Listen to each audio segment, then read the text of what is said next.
At 5 o'clock on a September afternoon, Ronald Torbay was making preparations for his third murder. He was being very careful. He realized that murdering people becomes more dangerous if you do it often.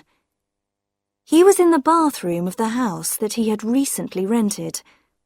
For a moment, he paused to look in the mirror. The face that looked back at him was thin, middle-aged, and pale. Dark hair, a high forehead, and well-shaped blue eyes. Only the mouth was unusual, narrow, and quite straight. Even Ronald Torbay did not like his own mouth. A sound in the kitchen below worried him. Was Edith coming up to have her bath before he had prepared it for her? No, it was all right. She was going out of the back door. From the window, he saw her disappearing round the side of the house into the small square garden. It was exactly like all the other gardens in the long street. He didn't like her to be alone there. She was a shy person, but now new people had moved into the house next door, and there was a danger of some silly woman making friends with her. He didn't want that just now. Each of his 3 marriages had followed the same pattern. Using a false name, he had gone on holiday to a place where no one knew him. There, he had found a middle-aged, unattractive woman with some money of her own and no family. He had talked her into marrying him, and she had then agreed to make a will which left him all her money. Both his other wives had been shy too. He was very careful to choose the right type of woman, someone who would not make friends quickly in a new place. Mary, the first of them, had had her deadly accident almost unnoticed in the bathroom of the house he had rented. A house very like this one, but in the north of England instead of the south. The police had not found anything wrong. The only person who was interested was a young reporter on the local newspaper. He had written something about death in the middle of happiness and had printed photographs of Mary's wedding and her funeral, which took place only 3 weeks after the wedding. Dorothy had given him a little more trouble. It was not true that she was completely alone in the world, as she had told him. Her brother had appeared at the funeral and asked difficult questions about her money. There had been a court case, but Ronald had won it, and the insurance company had paid him the money. All that was 4 years ago. Now, with a new name, a newly invented background, and a different area to work in, he felt quite safe. From the moment he saw Edith, sitting alone at a little table in the restaurant of a seaside hotel, he knew she was his next subject. He could see from her face that she was not happy, and he could also see that she was wearing a valuable ring. After dinner, he spoke to her. She did not want to talk at first, but in the end, he managed to start a conversation. After that, everything went as he expected. His methods were old-fashioned and romantic, and by the end of a week, she was in love with him. Her background was very suitable for Ronald's purpose. After teaching at a girls' school for 10 years, she had gone home to look after her sick father and had stayed with him until he died. Now, aged 43, she was alone, with a lot of money, and she didn't know what to do with herself. 5 weeks after they met, Ronald married her, in the town where they were both strangers. The same afternoon, they both made a will, leaving all their property to each other. Then they moved into the house which he had rented cheaply because the holiday season was at an end. It was the most pleasant of his marriages. He found Edith a cheerful person, and even quite sensible. except that it was stupid of her to believe that a man would fall in love with her at first sight. Ronald knew he must not make the mistake of feeling sorry for her. He began to make plans for her future, as he called it. Two things made him do this earlier than he intended. One was the way she refused to talk about her money. She kept all her business papers locked in a desk drawer and refused to discuss them. His other worry was her unnecessary interest in his job. Ronald had told Edith that he was a partner in an engineering company, which was giving him a long period of absence. Edith accepted the story, but she asked a lot of questions and wanted to visit his office and the factory. So Ronald had decided that it was time to act. He turned from the window and began to run water into the bath. His heart was beating loudly, he noticed. He didn't like that. He needed to keep very calm. The bathroom was the only room they had painted. He had done it himself soon after they arrived. He had also put up the little shelf over the bath, which held their bottles and creams, and a small electric heater. It was a cheap one, with 2 bars, and it was white, like the walls, and not too noticeable. There was no electric point in the bathroom, but he was able to connect the heater to a point just outside the door. He turned on the heater now and watched the bars become red and hot. Then he went out of the room. The controls for all the electricity in the house were inside a cupboard at the top of the stairs. Ronald opened the door carefully and pulled up the handle which turned off the electricity. He had a cloth over his hand so that he would not leave fingerprints. Back in the bathroom, the bars of the heater were turning black again. Still using the cloth, he lifted the heater from the shelf and put it into the bath water at the bottom end of the bath. Of course, you could still see it. It looked as if it had fallen off the shelf by accident. Edith was coming back from the garden.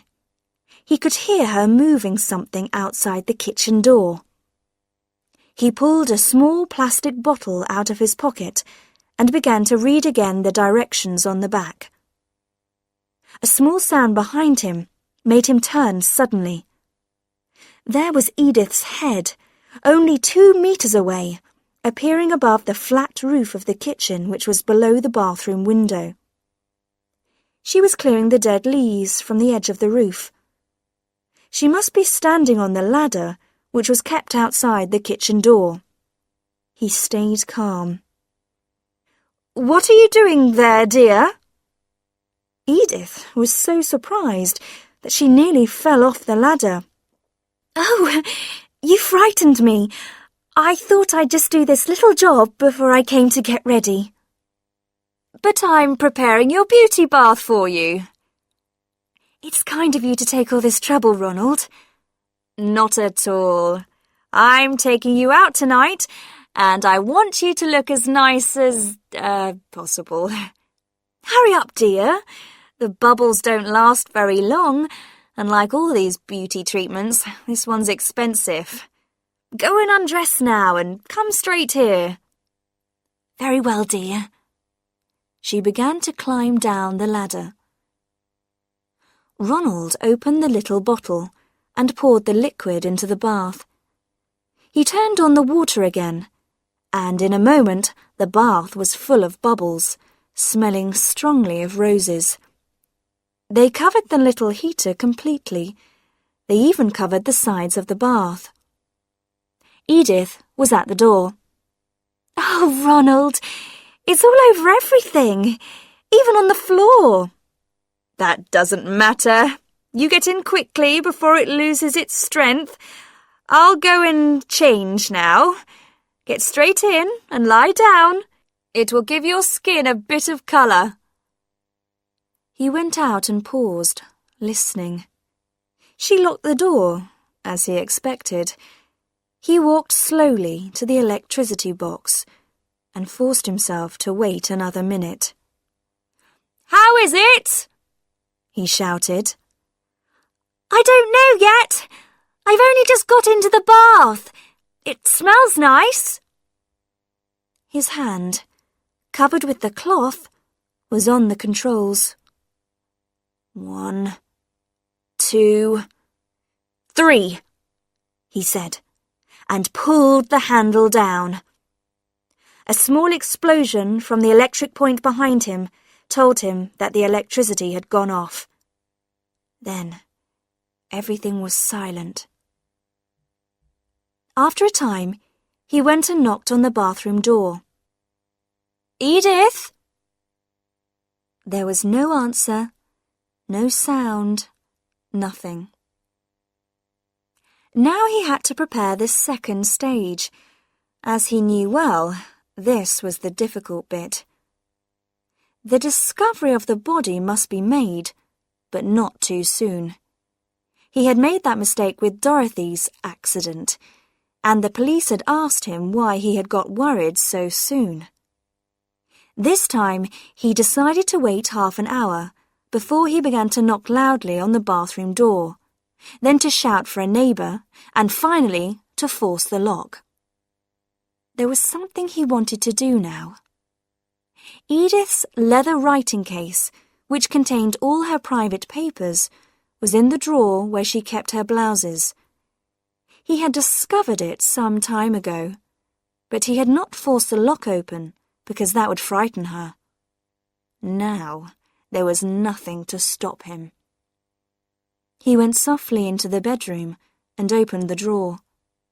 The case was there. The lock was more difficult than he expected, but he finally managed to open the case. Inside, there were some financial documents, 1 or 2 thick envelopes, and on top of these, her post office savings book. He opened it with shaking fingers and began reading the figures. £17,000, £18,600, £21,940. He turned over a page, and his heart jumped wildly. On the 4th of September, she had taken almost all the money out of her savings account. Perhaps it was here, in these thick envelopes. He opened one of them. Papers, letters, documents fell on the floor. Suddenly, he saw an envelope with his own name on it, in Edith's writing.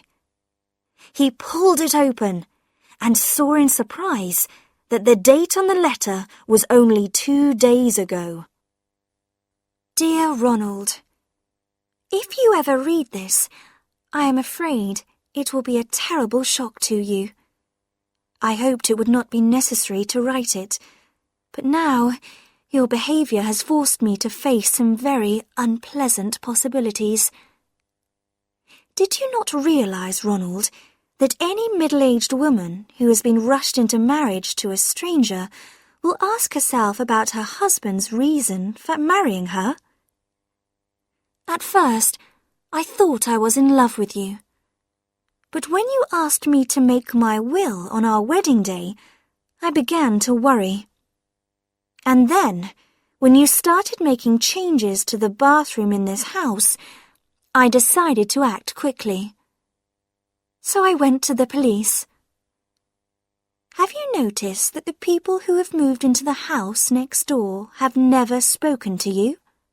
Well, they are not a husband and wife, but a police inspector and a policewoman. The policewoman showed me 2 pieces from old newspapers, both about women who had died from accidents in their baths soon after their marriages. Both pieces included a photograph of the husband at the funeral. They were not very clear, but I was able to recognize you. So, I realized that it was my duty to agree to do what the inspector asked me to do. The police have been looking for the man since the photographs were given to them by your second wife's brother. The inspector said the police needed to be sure that you are guilty. You must be given the opportunity to try the crime again. That's why I am forcing myself to be brave and to play my part. I want to tell you something, Ronald. If one day you lose me, out of the bathroom, I mean, you will find that I have gone out over the kitchen roof and am sitting in the kitchen next door. I was stupid to marry you, but not quite as stupid as you thought. Yours, Edith. Ronald's mouth was uglier than ever when he finished reading the letter. The house was still quiet. But in the silence, he heard the back door open suddenly, and heavy footsteps rushed up the stairs towards him.